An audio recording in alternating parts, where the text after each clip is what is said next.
on AM 560, The Answer. Now, from the Signature Bank Studios, this is Chicago's Morning Answer with Dan Proft on AM 560, The Answer.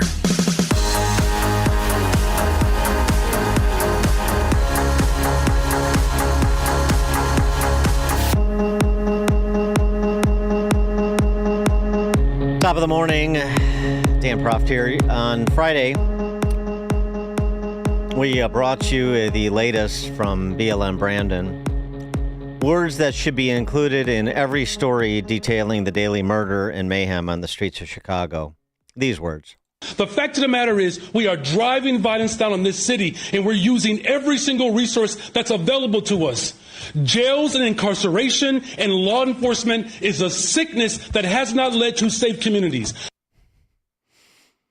Law enforcement and prison is a sickness. We are so close to equity under the law. All we need to do is stop enforcing it and stop meting out punishment, and then comes the Marxist paradise. So close. You know what it reminded me of when Johnson was on this little rant there? And, you know, with the recent passing of Robert Redford, reminded me of this. Losing is a disease as contagious as syphilis. But curable. Now, I want you to imagine you are on a ship at sea. And if you remember that great scene in The Natural, Robert Redford Roy Hobbs has had enough. He just like rolls his eyes and walks out of the room. Yes, Brandon Johnson's comment should actually have that musical accompaniment there, a circus. And we should all walk out of the room. John Cantanzara is the president of Chicago FOP. He posted video in response to law enforcement is a sickness. This is what Cantanzara had to say. Behind me is the mayor's house. 3 squad cars blocking it, patrolling it, protecting it for him and his family. Yet he calls law enforcement a sickness. What a hypocrite. Piece of garbage. And the sooner he is gone in March of 27, the better. The reality is, if Brandon Johnson was not mayor of City of Chicago and still working for CTU, he'd be picketing, protesting, and demanding defunding of the police department every single chance he got, period. He has always hated us. He still hates us. He just can't say what he wants to publicly. But 2 days ago, the truth came out a little bit because he lost control. And believe him when he says it, that he believes we are a sickness. That's just who he is. For more on this, pleased to be joined by the man you were just hearing from on his video, John Cantanzara, president of the Chicago Fraternal Order of Police. John, thanks for being with us. Appreciate it. Good morning, Dan. How are you? Morning. So, I mean, at this point, do statements like that from Brandon Johnson even register among the rank and file, or for that matter, the brass at Chicago PD, or do they just, like Roy Hobbs the Natural, sort of roll their eyes and carry on? Oh, I think that specific comment registered with the rank and file. I can't speak on behalf of the brass. They, all have their own ideas and agendas on what they'll tolerate. But the rank and file specifically, he exposed himself for who he is. The emperor has no clothes, so to speak. He lost his composure and said what he's been really thinking all along. And so what impact does that have on how the department operates, how guys do their work? Well, it's not. You can't not do your job and take it out on the citizens of the city because the mayor's an idiot, right? And a race baiter.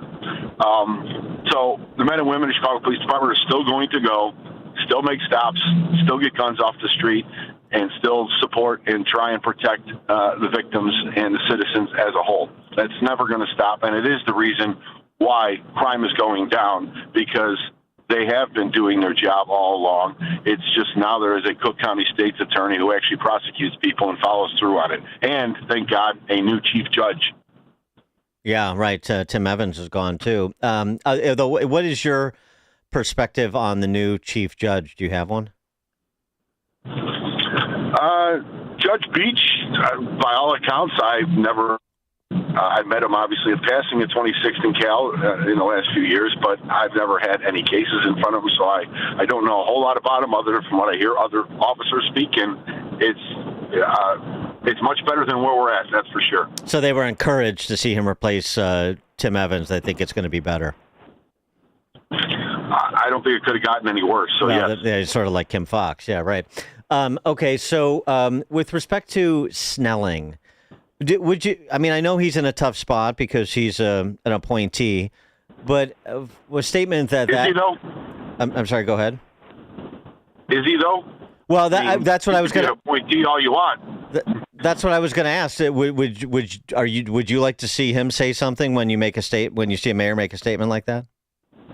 And the superintendent has done some phenomenal things, and boosting morale is probably number one, and making the troops feel supported. But the disappointing part for me personally is his blind allegiance to the mayor's office, and it is there. The constant battles over police funerals, of which we've had far too many, and his insistence that the mayor needs to be part of these, in spite of the family's wishes, is extremely disappointing. And just like David Brown told me day one, Snelling said the same thing. I am going to do what's good for the troops and literally be my own man.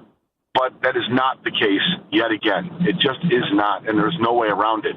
He stood in front of a room full of people at an awards ceremony, as the mayor was at, and told the whole room that Yolanda Talley was his pick for first deputy 15 months after it was vacant. Like all of a sudden he discovered my perfect person was right here as the chief of IED the whole time. Everybody knows it was Brandon Johnson that made it happen. And if you need to look any further, he stripped her of all her responsibilities, realistically, that the first deputy has always historically had. So much so that now she's retired. I mean, again, this whole first female black first deputy ever, blah, blah, blah. But within months, she's gone because she has no power. And she should have never been put in that spot to begin with. But Snelling conceded and gave the mayor what he wanted. There is no other way around it. And that's not being your own man. If you are, and he always said, I have 30 years on this job. I don't need this job. I'm going to do it for the men and women. Well, then do it and risk getting fired. He had a perfect opportunity after the DNC when he was the golden child of all golden childs, so to speak, along with, let's say, the chief of counterterrorism, Dwayne DeVries, to put someone in that spot contrary to what the mayor wanted and dare the mayor to do something about it. But he didn't do that. So how is that not capitulating to the mayor's wishes? Well, that's interesting. I mean, he's gotten, as you said, he's gotten a lot of high marks, including from people we talked to that are rank and file, and had pretty high hopes for him coming in, too, because, he was a known quantity. But do you think that the men and women on the force, the rank and file, see him playing both sides as well? Absolutely. And that's always been, to your point, a problem with the appointment kind of process. I think the more reasonable way and approach would be to guarantee a contract for the superintendent. When you name that superintendent and they are hired, they are guaranteed X amount of years of service. So you can't get rid of them. And if you do, you're going to pay them a giant number to be forced to walk away. Is it perfect? No. But are you going to get a little more independence from that position? Absolutely. And until that happens, it seems that we're going to keep getting people who say they're going to be their own person, but are not going to risk losing their job for standing up to a certain point. At Charlie Kirk's funeral service on Sunday, President Trump again invoked Chicago and said, one of the last things Charlie Kirk asked him was to please save Chicago, and he sort of intimated again that Chicago is still on the list in terms of the deployment of National Guardsmen to aid and abet peace on the streets in the city, as is happening in Memphis right now, and obviously D.C. before. What's your view on the prospect of federal intervention here? Well, I will tell you, I actually was in Phoenix for the memorial service myself on Sunday. It was pretty powerful and amazing. And I had met Charlie a couple years ago at AmFest, and when he found out who I was, he said the same thing. Hopefully we can save Chicago. So it's not unique. It was a reoccurring theme for many people who love this city for what it is. But the sad part is, what do we have to lose? Whether it's the mayor or the governor, this is all political theater on many parts, including the president's. Does anybody really think that Brandon Johnson is going to change the president's mind about what he's going to do? I mean, the president has an ego just like Brandon Johnson does, and it's going to be a battle of wills, and the federal government wins every single time. But the sad loser in all of this are the citizens of this city. There is always something else you can do to make it better. And this whole disinvestment nonsense and argument, let me ask you this question. The mayor talks about this all the time, the historic disinvestment, but yet some of his biggest supporters are aldermen who have been aldermen for extended periods of time on the west and south sides who have done nothing about that historic disinvestment, but yet he supports them for re-election every single time when they haven't done nothing while they're there. It's all a big farce. So what would you like to see? I mean, I assume it starts with how many ever officers you think the force is down in terms of where it needs to be. Well, we're down 2,000 from our all-time high. That's just a simple fact. And there is no, miraculous cure that's going to turn this around. The poisoning of this profession by media specifically and politicians have made it absolutely unappealing to the normal people. When we used to give a test every 7 to 8 years and you'd get 20 to 30,000 applicants taking that test, now they give tests in 3 or 4 different locations, city colleges across the city, over the course of a whole weekend, a Friday, Saturday, Sunday, with a morning and a noon session, and they can't even get 1,000 applicants with all of those testing sites and dates. Wow. It's a different world. So when some people like to decry, the salaries, the pensions, the benefits, we would have even less if we didn't have those benefits right now. Officers are running for the hills because they just don't feel supported by politicians specifically in this city and state, and obviously even citizens within the city who have been led to believe that the police are the villains. So when, the CPD is a little bit less in the crosshairs right now, I mean, like literally in real time. But what does a rank and file CPD officer think when they watch the demonization of federal law enforcement officers who work for ICE, the protests going outside the facility in Broadview, that chaos, the things that J.B. Pritzker's essentially called them terrorists. Brandon Johnson has said basically the same, as have a whole lot of other politicians.